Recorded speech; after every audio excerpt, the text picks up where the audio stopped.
can't wait till they start domesticating raccoons, Luke Moore. Yes, you have mentioned that before. Yeah, I mean, we've actually got an email from someone pertaining to raccoons. We can do either today or Monday. All right, okay. So poo-pooing my idea that we'll domesticate them. No, I don't think so. No. I don't think it covers that. Because I'll poo-poo it myself. This is Luke and Pete Show, by the way. I'm Pete Donaldson. John Mason, Luke Moore. It doesn't really cover that aspect of it. No. Well, apparently a biologist has been trapping off. That's kissing, isn't it? Yapping off about... Trapping off would be what we would have called in the 90s pulling. Yes. They were talking about how it's impossible to domesticate a raccoon because they are one of the few animals who seeks out revenge. I love that. That's excellent. They remember your face, and if you've done something bad to them, they want to hurt you. Apparently crows can remember individual faces as well. Right, okay. Corvids are very intelligent, obviously. I don't think that you would... I don't think there's any reason to sort of... I don't know why a crow would need to know anyone's faces. No, but I think they have been known to kind of hold a grudge against individual people. Right. Oh, yeah. Follow them around, peck them. Yeah. Poo on them. Put in the car. Peck them in, peck them. Peck them in, peck them. Because there's also been evidence of, or it's been caught on camera of crows, like say someone put like a food pellet in a tube and for the crow to be able to reach the food pellet, the water level of the tube needs to rise. Right. So they just fly off and get stones and keep putting it in the water so the water gets higher and higher and they get the pellet. I wouldn't even be able to. I sometimes do stuff and I'm like... It's like an 8-year-old human being's intelligence, basically. Yeah. I'll do stuff and I'll be like,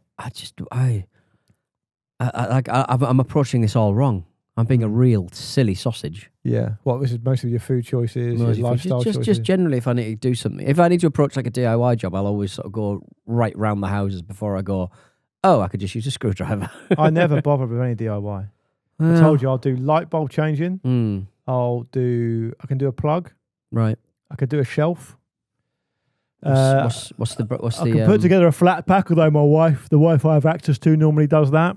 I just think you need to have knees. I think it's probably better to utilise your good partner because she's a little smaller. She's smaller. She can clamber in and out. She can of things. Would you, for example, would you ever think of, say that you wanted to put a new carpet down your house? Right. You buy a really nice carpet that you like.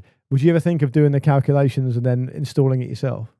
No, because it's all like you need all the. Because I find that baffling. The carpet. You need the little the things that you jam, the spikes you jam into the thing, and then you hit it with your knee. Yeah. To sort of stretch it. You got to stretch your carpet to the corners, don't you? Yeah. Would you know how to do that? No, God knows. Well, I mean, you could probably Google it, but it would just be an absolute nightmare. But that is what you do, isn't it? You do Google things and then try and do them, don't you? Yeah. I've considered doing... so what up to and including would you attempt? I'd shave a floor. I'd varnish a floor. But carpet, there's a lot of measuring twice, cut once. Yeah. Which I'm not subscribing to. Measure once. Cut as many times as you need. Never measure. No. Just eyeball it. I find it very impressive seeing the carpet guys do their thing. Because they're quick as well. There's nothing like the slightly chemically smell of a new carpet. Yeah. And you lay down and it feels so luxurious. I remember getting an absolute almost getting an absolute rip-off job done on me by a carpet fitter once. Where he so we did it with a well-known high street carpet company. I'm not going to name them. Right. I probably named them Carpet Right about 5 years ago. May or may not have been Carpet Right. Right. Peter. Okay. Yeah. Wink, wink. You may be carpet wrong on that, but you may be carpet right. Right. And what you do is you pay for the carpets. Obviously, you pay for the fitting, and you pay for what they call they call it uptake or take up or something, where they take the old carpets away for you. Right. Yes. And when we had the new carpet put in, this geezer was like, "Oh right, yeah. So do you want to pay to have the carpet taken up?" And I was like, "Well, I've already taken away." I said, "Well, I've already paid that." Pay that. It's in the invoice. But they do. Obviously, they use freelance independent carpet fitters. They try it on. And he said, "It was classic. It was so good." He goes, "You haven't paid for it?" I said, "No, I have paid for it." He said, "Oh well, yeah, but you've just paid me now. Give us 100 quid cash now. We'll take it away." And we normally use it as beer money for the lads. I said, "Look, mate, I've already paid it. I'm not tipping you for take up a carpet," because he was basically implying that he was just going to leave it all in my front garden. Right. And I was like, literally, I was like, "Well, don't worry about it. I'll just call the company, the shop, and just confirm." Yeah. And he just threw his hands up and he went, "Oh, I'll take it away then." As in, please don't call them. Please don't call them. He must try that with every single person. Yeah. And he gets away with it 1 in 10 times or he'd something. be getting 100 quid out of me, I reckon. Well, you just didn't want the confrontation. Just want the confrontation. Yeah, we go. I'm fairly certain I paid for that. But then it's a bit of a zero-sum game because like you can just ring up and go, this guy's had 100 quid off me. I'm going to need that 100 quid back. When there's someone more middle class on the phone. And they're like, he's done it. He's done it again. He's done it again. Steve. But he's such a good carpet The rogue fitter. cowboy of the old carpet west. He's such a carpet fitter. He's done it again. Yeah. So you wouldn't do carpets, but you would do floors? No, I wouldn't do floors. After me trying to paint and vinyl sort of carpet a doll's house, Mm-hmm. I don't think I could handle the real thing, to be honest. That's such a nice thing you did for your daughter. It was just a doll's house. But it Yeah, just but it's needed, nice it though. needed, You've made their own. it needed painted. To put the lights in, put some lights in. That's really cool. So And for for those the people who are listening who don't know, you basically bought a kind of an empty shell of a doll's house. Empty shells of doll's house from Facebook Marketplace, and it was all just wood, sort of slightly dirty, dishevelled wood. And I painted the front and the back. Well, I painted everything. Put like wallpaper in. Put a little lighting system in so she can see. And do you find that easy to do? I think at the it's just like painting's quite fiddly, isn't it? Like in and out small. of yeah. Did you use little LED lights then and stuff? Yeah. But weirdly, I only had them in the house. And you like, that's never happened before in my life. I've bought something for Christmas. Yeah, I've never come to a job. I haven't had to buy something off Amazon or B&Q or whatever. I already had it in my house. I was like, yes, I can finally use these little lights. A lot of the time you do have it in your house, you just can't find it anywhere, Exactly. and you'll find it 3 months later. Yeah, exactly. But, so annoying. My wife's made and painted 10 Pontypines and 10 Wattingers for Christmas for the son I have access to. They're from the night garden. Yeah. Right. Whereabouts? Where they painted? No, she just made them. And Oh, made them. Like little wooden toy. Oh, that's adorable. Yeah. It's very. I find She hasn't got a job, so you know when you sort of like get those little when you have to sort of paint something. The thing that really annoys me is undercoats, right. primer, Yeah. stuff you got to do before you actually get the fun stuff. Yeah. When we had our house decorated, it was astonishing the amount of time they spent on preparing the surfaces. Yeah. And I think that's probably the thing that people overlook the most, I reckon. That's the thing that fucks it up the most. Because they were like sanding it, filling it, base layer. Yeah. Seemed like they were sanding it again, filling it over and over again. Yeah, they prime and then they sand, Yeah. which feels mad. But yeah, incredible. Very good, Incredible. though. But it sounds like you had a proper artist in there, not an absolute rank amateur like Oh, me. yeah, they were good. How are your preparations for Christmas going generally, Peter? Not great. We're recording this the day before it goes out, and I am flustered. I've not got any presents, Lou. So you're recording this. People who listen to the Football Ramble as well, of which there are many, will know or at least partly remember that you were up in London or over in London for a social event last night. Yes. Which went awry. Went south, awry. It did go south. and you ended up spending the night in a hostel because you couldn't get home because you were so unwell. And that's not going to get anything done on the Christmas admin front, is it? No, that's true. You're just losing time there, aren't you? Yeah. So what do you still need to do? Labubu's? Still got to get Labubu's? No, I've got the nieces some stuff. there's just a lot of stuff that needs to be purchased. It's going to be Amazon, isn't it? Probably. I'm going to contribute to the problems. Yeah, I'm pretty good. We're pretty that much there. We've got a couple of other bits to get, but we're pretty much there. And we're fortunate because we go down to my parents for Christmas, so we don't really have to do much. So all the food and everything, that's all taken care of. But you've elected to host this year though, so that's on you. Really, a lot of people. Yeah, there's a lot of people going to be arriving, and I just fear that. What day are they coming? It's quite hard. You have more time further away from Christmas, but you start buying stuff. That smoked salmon ain't gonna last. You know, all the sort of stuff, the nice sort of little dishes, trifles and stuff, they last. Sometimes you get one, it's like the 24th of December. You're like, oh, what's the point of buying it? What's the point? What's the point of even selling it? They're selling Christmas stuff that won't last until Christmas. Doesn't make any sense. What day are the people descending on your Just Christmas Eve for a couple of them, but they're not staying in our house, the old the nieces and my sister. I've booked a harvester for Christmas Eve. No, have you? Beef eaters. Beef Christmas eaters. Eve. Is that what it's called? Beef eaters? Yeah, a little bit of Christmas buffet action. Very nice. We do a lot of harvesters. I went to Harvester. So my niece had a football trial at a Premier League club, or a WSL club, I suppose you'd call it. But it was at Brighton's training ground, and we were looking for some lunch to go for some lunch afterwards, and there was a Harvester right near there, and it was appalling. What do you mean? True. Just wild. So the bread rolls on the salad thing, right. They were like exactly in every single conceivable way like a bread roll you get on a plane. Oh yeah, tight. rock hard, Very tight. tight. Yeah, Yeah. like they've been out for days. I think they've probably got something in them to preserve them because they know that nobody's picking them up.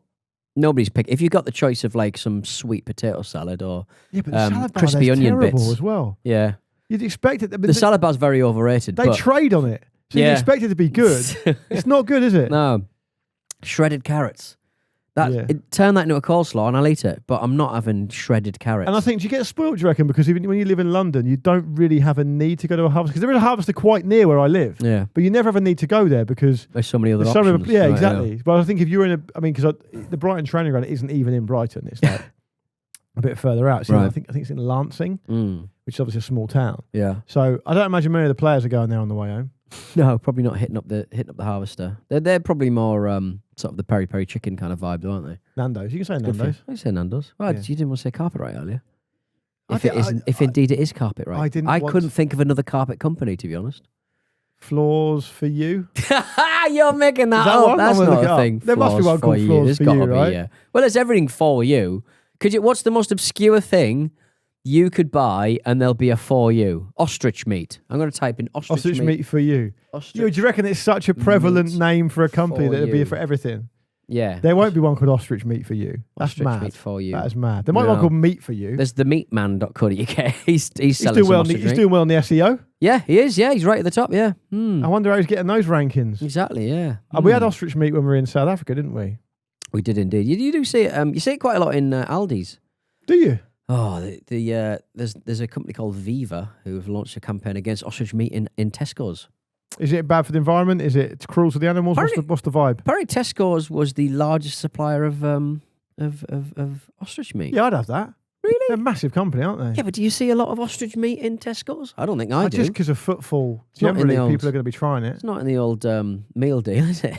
But there's The a ostrich sandwich. there's a South African produce shop in Victoria Station, isn't there? Mm, yes. And it does like, what's a South African barbecue called? Is it Oh, I a don't know. braai? Right. Okay. They do braai packs in there, Right. and they have ostrich meat in them. You just go in there for jerky, though, don't you? Nice chili They have jerky in there. Ooh. It's basically, I think, for the South African expats who want the snacks.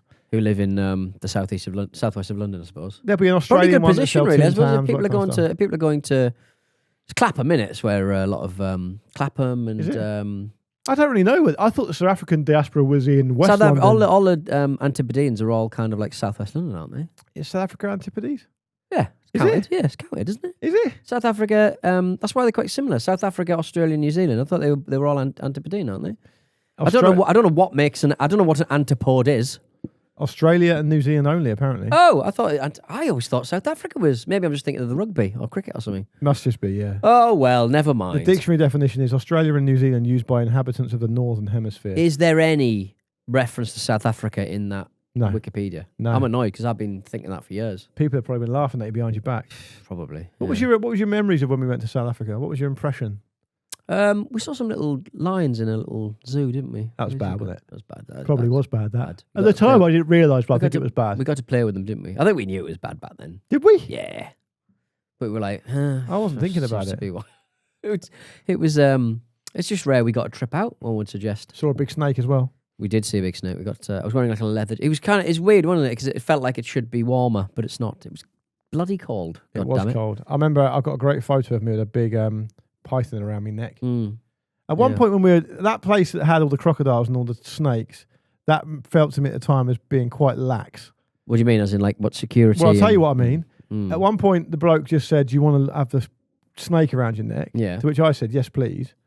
And Snake me. I got a big snake around my neck, and then behind him, when he was standing looking at me, Mm. another big snake just slithered past him, He's off. and I was thinking, "Do you know about that?"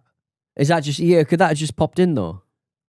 It was Could that like have it been was hanging making a out? beeline for the exit.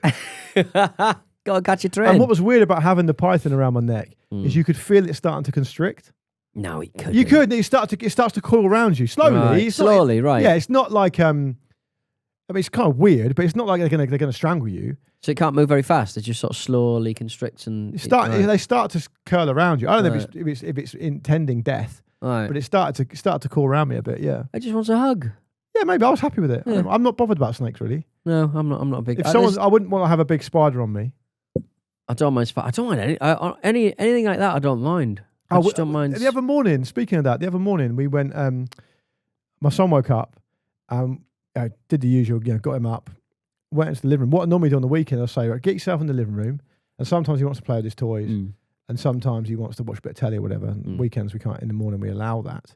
And as I walked him in there to put the light on because he can't reach the light switch, turned the light and there was a massive spider in the middle of the living room floor. Ooh. He was into it. Yeah. I thought he'd be frightened. But I just run over and I think when they start moving, if they're static, when they start moving, it's. Ooh. But I don't think he's got any basis to know what's scary and what's not. To be frightened of it. Yeah. He was just interested in it, so I put it in a pint glass with a piece of paper so he could look at it. Yeah. And then eventually when he got bored of it, I chucked it out the window.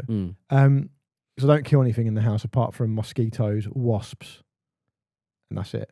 I don't kill anything apart from moths, as discussed. Moths? Yeah, I think that's poor of you, that. Eat your clothes and your carpet. I can't afford new clothes. I can't bloody moths kicking around, chomping on my stuff. All these hostel bills are adding up, aren't they? How much was the hostel, by the way? £43. As a walk-in, that's not bad. That's not bad. It's not for bad your at own all, room? really. For my own room. I mean, it was a bed and a toilet and a shower. Was it clean? Yes, it was. It was. Very warm. I don't know what old building. It's like an old New York sort of town hall kind of building. Like a lot of the pipes are just absolutely red hot. Did you feel depressed? I was just happy to have a little lie down, to be honest. So tired. But what time was it by the time you got in there? About 9, I think. Okay. 9. Why didn't you just go to a nicer hotel? It's like 200 quid notes. I've started living life properly. I started sort of thinking about. Yeah, I hate this about you. You used to spend so much money all the time. Holiday Inn around the corner from where we are was like 240 quid. The Holiday Inn for one night on a Tuesday night. What, that one up there? Yeah. Incredible. And you've seen the state of it. I don't know what it's like inside, though. I mean, the Sanderson Hotel on Berners. It screams asbestos. I'm not saying it does have asbestos in it. No. I'm just saying it's one of those buildings that looks like it's got asbestos in it. Asbestos is actually fine unless you break it up, though. Yeah. Isn't it? Yeah, fine. But one of the... Well, only eat some then. Just a point... Swallow it. Just a point of order on the hotel from the outside thing. The Sanderson, which I think is on Berners Street, just over there, is an amazing hotel. And from the outside, it looks like absolute shit. Right. It's so nice. You sometimes get that. The Euston, there's one just off Euston Square that's quite nice. I think nowadays there has to be more choice. I think because people, I don't think people are standing for 200 quid for a night in a shit. But do you honestly think that's bad for London, central London? I think it's awful. I think it's 240 quid. What would you be happy to spend?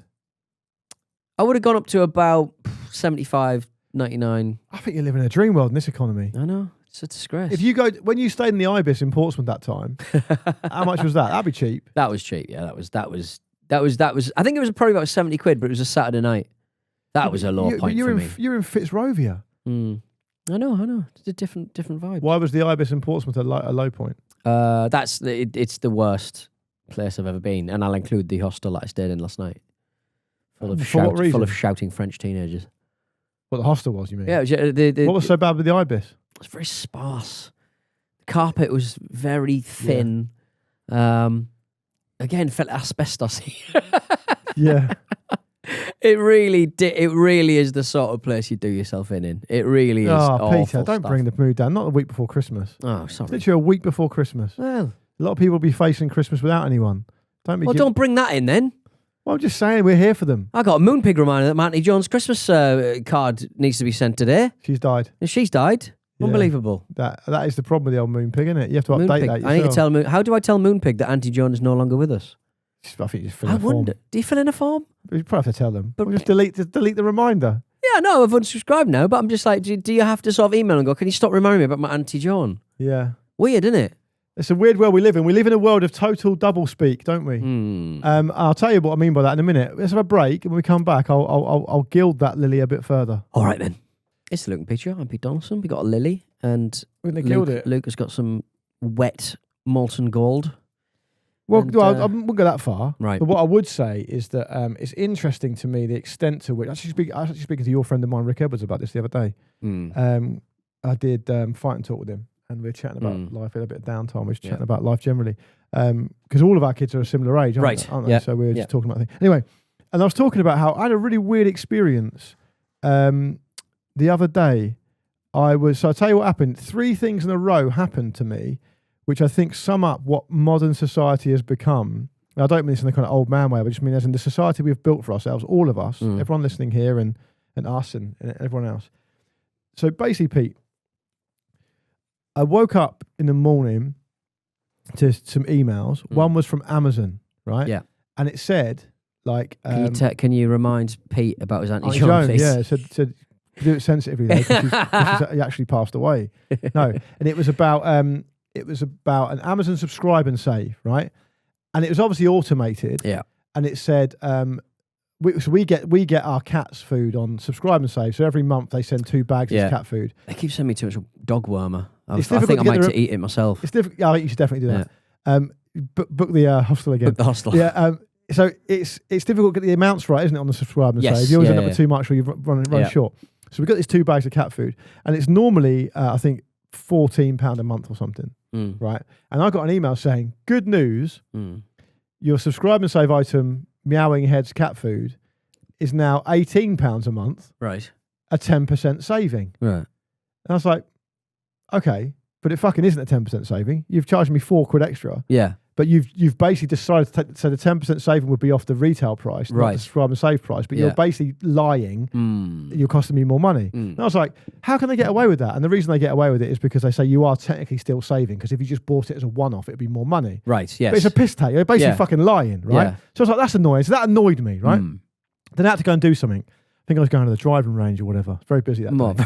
and I got in the car, and I pull out the car behind a bus. Are you paying congestion charge here? No. In West Norwood, no way. Really? Oh, here? No, I mean, yeah, in West Norwood. No. No? Doesn't go anywhere near that. Doesn't go anywhere near that. No. Come on. I live in like zone 2. Isn't there another one? What's the other one? It's not congestion charge. ULEZ. ULEZ. No, I've got a brand new car, so it's fine. Oh, okay. And it's also hybrid, so it's fine.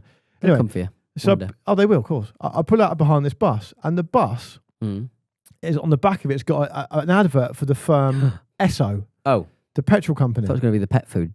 No, it's Esso, right? And the whole advert is tips on how you can use less petrol. Right. Because they've obviously got some environmental sustainability to do that. Yeah. Yet they sell petrol. Yeah. So the worst thing that can happen to them is people to buy less petrol, but they're actively telling people to sell less petrol, buy less petrol. I think it's one of those things that they are pretending to be good guys, but they fully know that nobody... It's not like an item you really lust for, is it? It's something you need. It's something you run out of and you're like, oh, fuck. But do you understand? It's a weird thing for a society to have created, though.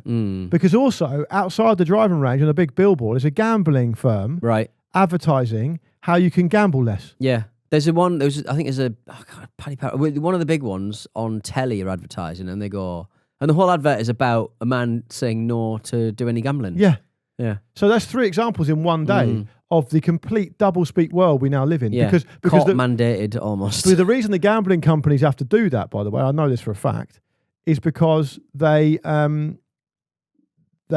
government want to fend off problem gamblers, because societally that's a problem, but at the same time they need the revenue. Yeah. So they don't want people to stop gambling, but they don't want them to gamble too much. So they have to tread this tightrope, right? Obviously the petrol company, it's about they need to sell enough petrol to make money, but not so much that they look to be destroying the environment, because they're worried to lose their customers and they wanted to get in trouble with the government.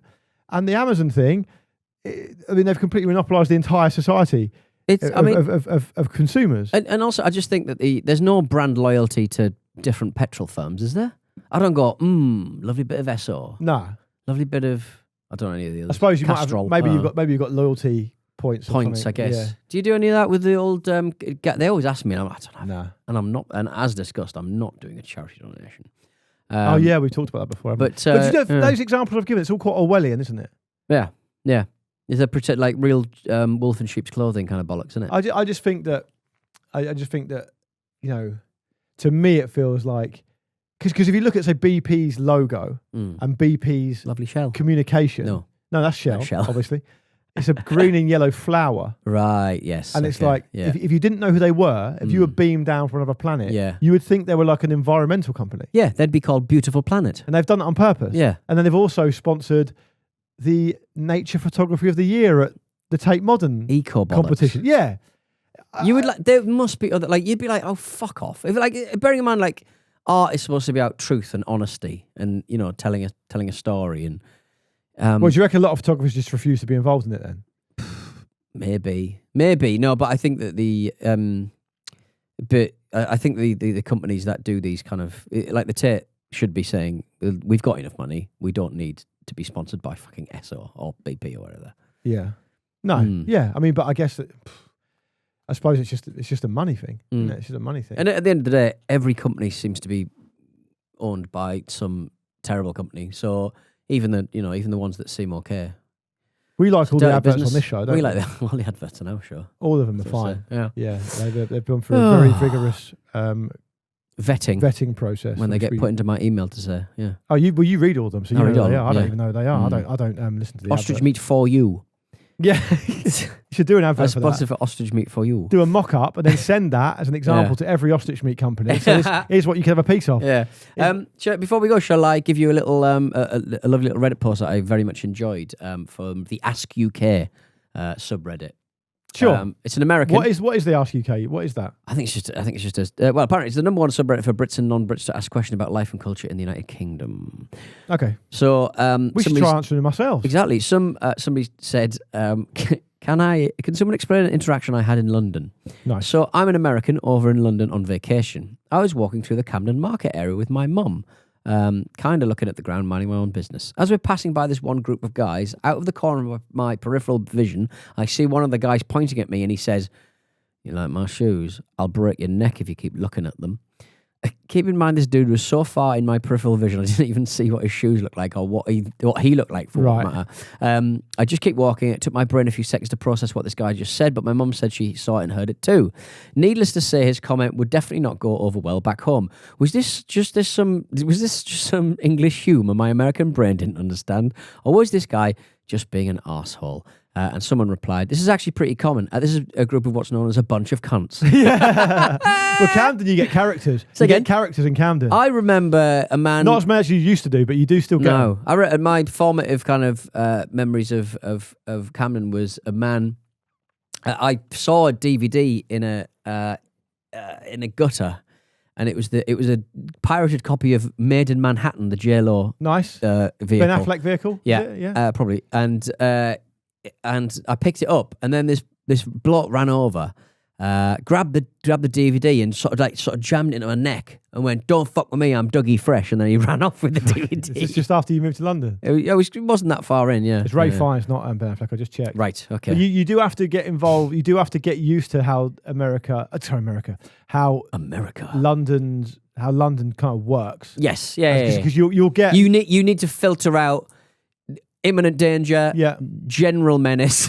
Yeah, because even things like mild threat, even innocuous things, which I can 100% understand to someone who's not from London, would seem quite trivial. Yeah, can be really important to Londoners. Like, for example, standing on the right on the escalator. If you stand on the left, you're going to get fucking pelters. Yeah, and it's probably not going to be conducive to the level of offence. Yeah, and it's not a big offence to cause. No. To commit, but to Londoners, it's a fucking cardinal sin. And also, I think just living in cities, like, you are constantly faced by people just shouting. Yeah, yeah. And you're like, if you've never lived in a city before, you're like, what the fuck is happening? Well, a great example of that is outside Brixton Station, right? They have, there's a guy there who's ostensibly busking. Right. But if you think about busking as a principle, it's like, I'm trying to essentially entertain people on their commute or on their walk in quite a nice way, so they think, "Oh, what a talented person! Here's some money." Right? The guy who busks outside Brixton has got like a really old PV speaker, which has clearly got like holes in the speaker, so it's really fuzzy, craggly. Yeah. It's turned up to the maximum volume, right? Plugged into a 12-volt sort of big battery. Yeah, not quite a car battery, but big enough. But a battery. Yeah, and he jams out, like blasts out, really aggressive, like dance hall music, ear-splitting volume, and screams into a mic over the top of it. Yeah, nice. No one is ever going to give him any money. No one. And the last time I saw him, he didn't even have a cup out. Right. I think he's just doing it. He's just doing it. That's what he does. To other people, that would seem baffling, but it's just become part of my day. Yes. Yeah. And I love to see, because there was also an initiative recently talking about how they're going to move buskers unlicensed buskers from tube stations and stuff. Right. I'd love to see who gets the gig doing that. Gets rid of him. We used to do like it was Laverne's breakfast show on XFM. We did street heroes. Basically, ring in, tell us about the bloke or lady who Yeah. is providing a little bit of a unique sort of colour to the streets of your town. And there was just so many amazing little sort of hustles going on and stuff. I mean, it was a lot of it was just mentally ill people, but it was. I think those things make cities. To be quite frank, you're like, I've not seen that for a Do while. you know what you don't get in London, that you do get in a lot of other big cities? Car horns all the time. You do get nobody. them, Yeah, but not nobody, as bad. Like, New York is terrible for it. Yeah, Like Istanbul. Yeah. Fucking hell. You can never tire. You never. There's never a break from it. Yeah, we're good at queuing. That's what we do. Yeah, I guess so. Anyway, let's get out of here. Let's get out of here. That's been Look at Pete Show for tomorrow, aka your Thursday. If you've got any batteries, we are looking to resurrect this feature. Hello at lookatpeteshow.com, and we'll be back on Monday for more of this. So look after yourselves. I hope you got all of your Christmas stuff sorted. If you observe, like I haven't, but in the meantime, we'll see you soon.